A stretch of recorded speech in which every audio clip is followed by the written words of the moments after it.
One Piece is not going to be on this list. Stay mad. Hello my beautiful people, welcome back to my channel. It's your girl Zotaku here. I want to say warm welcome to all of the new people visiting my little corner of the world. And in this little part of YouTube, we like to think that we love animated characters more than we enjoy actual human beings, in more ways than one. So I wanted to start this video off with talking about, well, gateway anime. This is supposed to be an anime and cartoon channel, and lately all I've been talking about is cartoons. I love cartoons, but also I'm a huge otaku, hence why the name Zotaku. So it kind of makes sense that it's about time that I start talking about some anime stuff. And I think the best way to approach this topic would be to start at the very beginning. So the beginning would be the beginning of your anime journey. Usually if you are a seasoned otaku like me, you would know that a gateway anime is the anime that kind of starts you off into the anime genre. According to Urban Dictionary, the official definition of a gateway anime is any film, video, or animation that has a history of causing normies, i.e. normal people, to take an interest in anime regardless of where or when it was made. So that could be things like Pokemon from when we were kids, or Yu-Gi-Oh, or Doraemon. I don't consider those my gateway anime, mainly because when I saw those shows as kids, I didn't even recognize or come to terms with the fact that they were Japanese animation. I just thought, oh, cool cartoon, let me just watch that. I didn't really start getting into anime until high school, like sophomore year of high school. So that was about like 7 or 8 years ago. I'm kind of aging myself right now, but it's all good.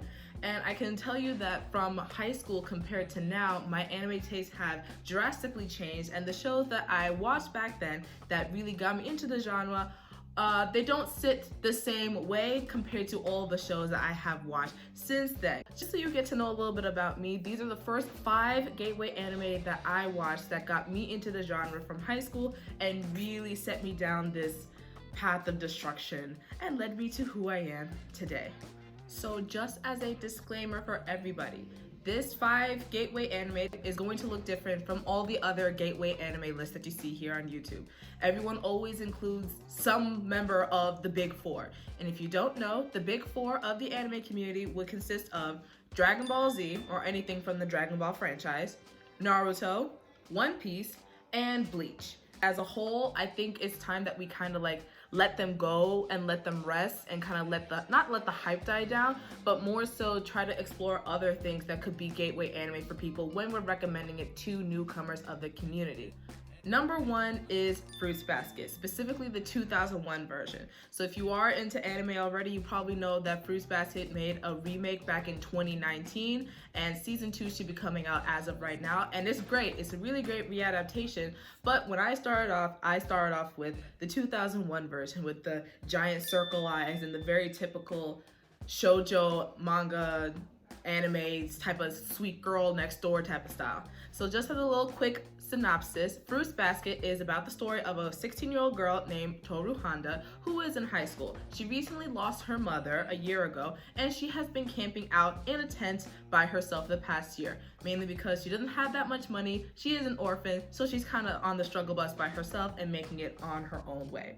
She gets discovered by members of the Soma family, and the Somas are a giant rich family in Japan that have certain members that are possessed by the spirits of the Chinese zodiac curse. So it's a curse that's been going on with the family for generations, and what happens to the members that are cursed by those spirits of the zodiac, people, when they are hugged by members of the opposite sex, they turn into that animal, or it can happen if their body is under a great amount of stress. So for instance, one of the few people that Toru runs into is Yuki Soma, who is the year of the rat. So whenever he gets hugged by a girl, he turns into a rat. Kyo is the year of the cat. When he gets hugged by a girl, he turns into a cat, so on and so forth. You get the whole gist of the story. Number 2 is Ouran High School Host Club.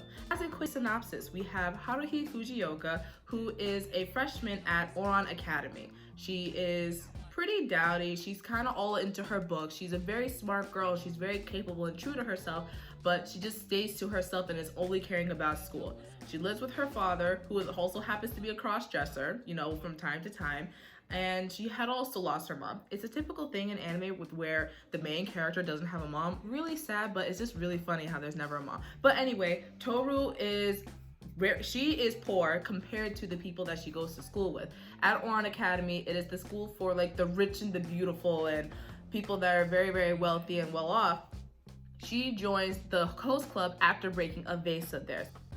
Haruhi joins the host club to repay back the host, and the host club is made up of the prettiest and the most beautiful and richest boys of the school. These characters that all kind of take on certain personas to woo lovely ladies in their host club and kind of bring all of their girly feminine fantasies to life. He joins and cross-dresses as a male to get into the club, make that money back, pay it back, all that good stuff. I'm in love with it, and that's where I fell in love with my favorite English voice actor, Vic Mignogna. By the way, I am a dub person.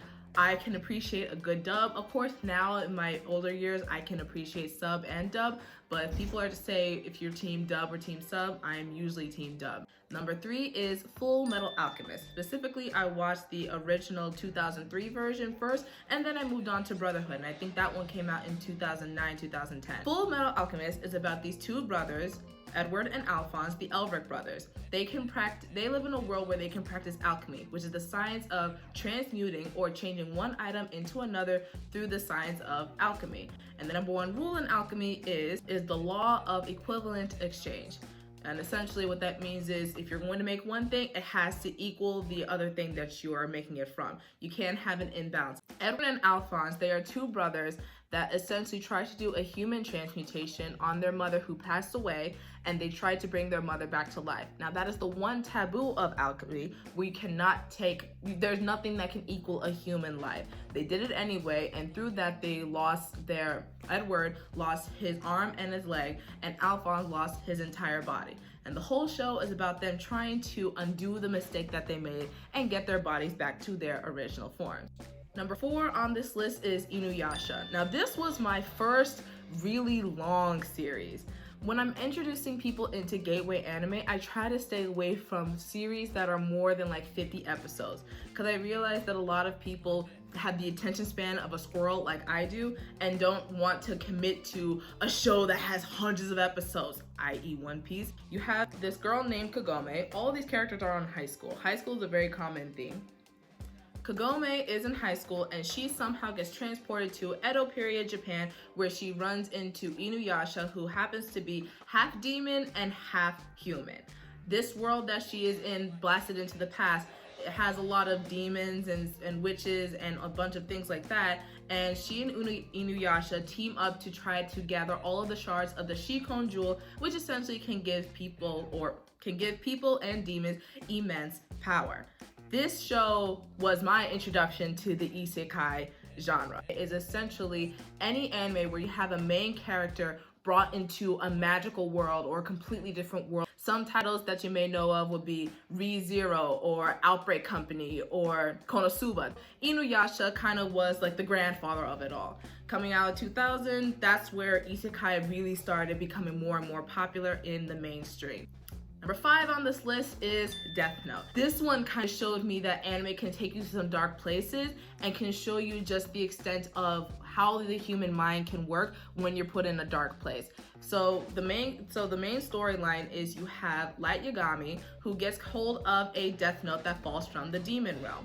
A death note is a notebook that essentially, if you write your name in it or write a name in it, the name of that person will die. Light finds it and he uses it to kill off all the criminals of the world as a way of cleansing the world of evil. And he thinks he's doing something good, but then as you see in the show, he kind of loses his sense of reality and makes himself out to be a god. How do you properly define what good is, what evil is, who deserves to live, who deserves to die? Bring up questions if you're talking about the real life, like how we discussed the death penalty for certain criminals and things like that.